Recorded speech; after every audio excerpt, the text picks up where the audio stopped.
سے معروف عربی کہاوت ہے کہ ایک دیہاتی سے کسی نے پوچھا تھا کہ کیا اللہ ہے، اس کی کوئی نشانی ہے؟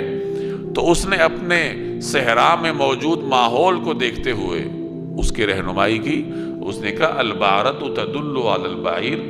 کہ جو مینگنی ہے ہم صحرا میں دیکھتے ہیں تو ہم سمجھ جاتے ہیں کہ یہاں سے اونٹ گزرا ہے، یعنی مینگنی آپ کی رہنمائی کر دیتی ہے اونٹ کی طرف۔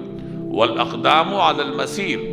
اور جو نشانات قدم ہے وہ چلنے والے کی طرف رہنمائی کرتے ہیں، کہ اگر ہم ریت پر کوئی نشانات دیکھ لیں تو سمجھ جاتے ہیں کہ یہاں سے کوئی گزرا ہے۔ اب جب یہ چھوٹی چھوٹے نشانات کسی کی طرف رہنمائی کرتے ہیں تو پھر فسماء ذات ابراج، یہ ایسا برجوں والا آسمان، وارض ذات فجاج، اور یہ جو راستوں سے بھری ہوئی زمین ہے، الا یدلانی علی وجود الصانع العلیم الخبیر، کیا یہ اتنی بڑی مخلوقات یہ ایک ایسے صانع کی طرف، ایسے خالق کی طرف دلالت نہیں کرتی جو کہ علیم بھی ہے اور خبیر بھی ہے؟ یعنی چھوٹی چھوٹی نشانیوں سے